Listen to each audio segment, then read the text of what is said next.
Hey everyone, Dominique here from Neek Films. This is the first podcast for the Movement Project. I'm featuring dancers from around the world and letting them tell their own story. I got to sit down with Rob Session from episode 1, and I wasn't really planning on releasing this recording, but instead of me writing about the conversation and kind of telling about his life, I decided to make it a podcast and let my featured artists tell their own story. I think it's a little more interesting that way. So here's Rob Session, episode 1 of the Movement Project. Tell me about the song and tell me about kind of that history and why you chose the song and stuff. Gotcha. Okay, cool.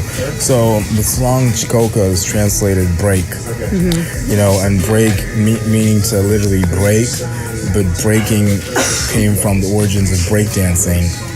So in the song, the guy's asking, should I break it down? And everybody's saying, heck yeah, should I break it down? Heck yeah, then he starts going break, repeatedly. Then he says, touch your head, touch your back, take your jacket off, get down and grimy. Commonly a lot of halftime shows and basketball games and stuff and soccer games, we used to entertain. And there was no music in the traditional boarding schools, so people used to have a hand clap. But the person who started the dance would ask everybody, everybody was like, Chikoka, He said again, the Chikoka. So the louder people got, it kind of built you up to get down. Then it says Chikoka. Then you're done talking, and now they're talking, and now you start breaking it down. My first ever performance was to that song, where my friends pushed me. They'd seen me practicing, and it was a halftime basketball game, and they all just started singing. Everybody was looking like, who's about to actually do that? Because I know from this side of the court, none of the guys on there do that. So I just got out and started grooving, and everybody was like, what? You didn't know this guy could do that. Then another kid from the other side who used to dance got out and did something too. So it became like a call-out battle, But after that, we formed 2 crews, and that was the history of dance at the school I went to, So the song to me just takes me back to my beginning in dancing with, pop locking and, break dancing, and just gives me the memory and allows you to be free. The song does not have any other lyrics about anything else but just dance, it just says just dance, just get it. So how did you start dancing? I had watched a movie actually in the before I watched the movie. Okay, so entertainment in high school was if you could entertain, you're cool, So dancehall, that kind of genre of his music, in Zimbabwe is categorized as dancehall. And we all just started waving and grooving to dancehall, but I just felt I was really high energy, and I felt like this would kind of suit my personality, and I just took it to where anybody who could move, I kind of mimicked what they did to kind of create. Then eventually I started creating my own, and with friends at church as well, we got together, and the first move I ever did, honestly, was the Harlem Shake. I had a friend who knew how to do it, and he taught me, and everybody got to know me for the Harlem Shake, But they got tired of seeing the Harlem Shake, so each time I came around, I had to come up with something new, and that's when waving and robot kind of started coming along. Then we got introduced to acrobatics and breaking from a crew that was older than us from the area, and over time was just travel and meeting people, and even traveling to the U.S. and coming here to study.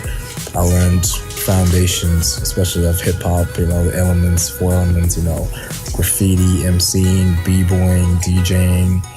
Even in the b-boying element, just knowing what is what, like the top rock, the down rock, the power moves, the freezes, and everything.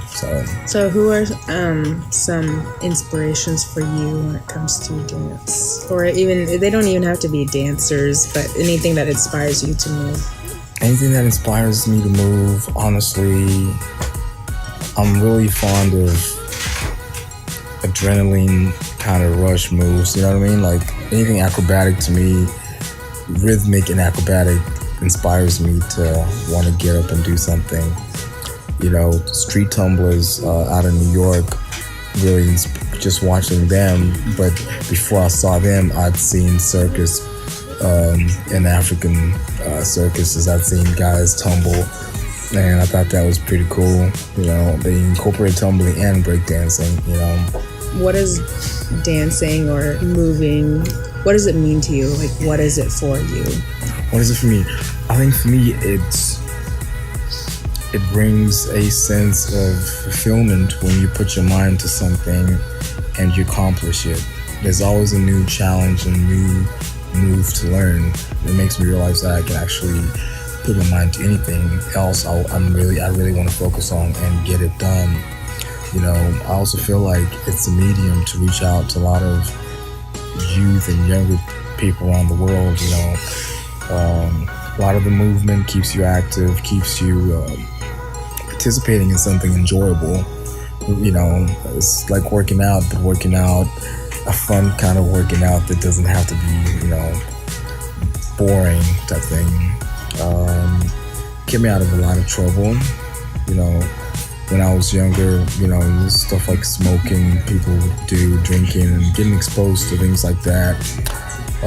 Dance kind of was an avenue of something that occupied my time. It was constantly in my mind, and each time I got free time, I wanted to go try it.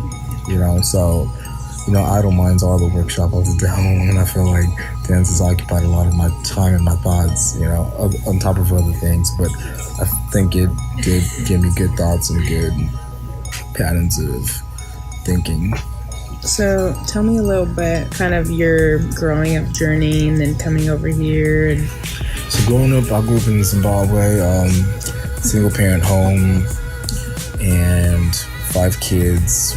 We went to boarding schools, and boarding schools were Catholic, and most of them were, the one I went to was an all-boys school, so we pretty much were kept from girls. So when we saw girls, we were kind of excited, like, yay, I get to see girls. I feel like throughout high school, we danced on the side and we didn't take it as serious, but we focused on our grades. And once I graduated, I felt the pull to want to explore dance more, but also want to pursue academics. So on my search, America was one of the places I wanted to travel to, because I felt like there were a lot of opportunities for dance and study as well, and you could pursue dance as a career. So I got an opportunity to come here through a sponsor who was sponsoring my mom in Bible college. And once I got here, I met some dancers through a church during a 4th of July presentation, and one of the guys on there was doing windmills. He was Asian, and after that, I was like, you know what? I've been wanting to do that for a while, and I'm glad it's happening in church. So I went and connected with him, and he took me to practices right out, following a couple of weeks, and I got connected with the dance group that was part of the church, Victory Christian Center, and through that, they asked me to work as a youth worker for the urban youth outreach, which was more than just dance, but even like speaking into youth lives and, praying for them and like helping them make better choices and everything like that.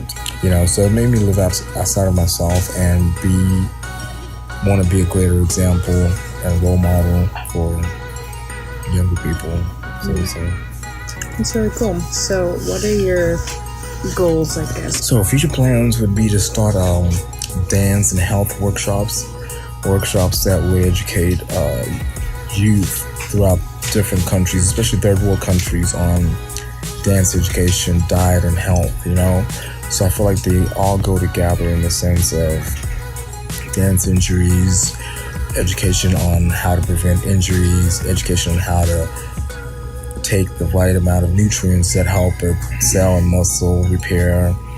Then, of course, the fun part of it, teaching dance moves, teaching good foundation and how to prevent yourself from attempting stuff without the knowledge of how to do it, and doing it right the first time and building from there.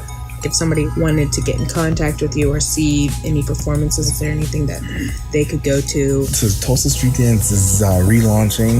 It's relaunching this spring and summer. So we're actually behind closed doors, kind of working on stuff. So it's like our time to train and create. When the summertime comes, there's a lot of shows and we don't have time to learn and create. So this is the time we take in to build as a team, as a family, in the summertime, we have a couple things coming up. We wanted to launch a website and classes for the community as well. That's cool, yeah. So tell me a little bit about Tulsa Street Dance, like how that started, like what you guys do. Okay, so Tulsa Street Dance, I always wanted to be a street performer, and I felt like I would be able to be a street performer and live off the streets and just go with it, you know. Partially because I had an evangelistic background of wanting to evangelize, but not just that. The dance element of me also wanted to perform, and being on the street, I felt a sense of freedom and a sense of a freedom to express yourself without limits, you know, and entertaining at the same time because you have a crowd that you would pull with that.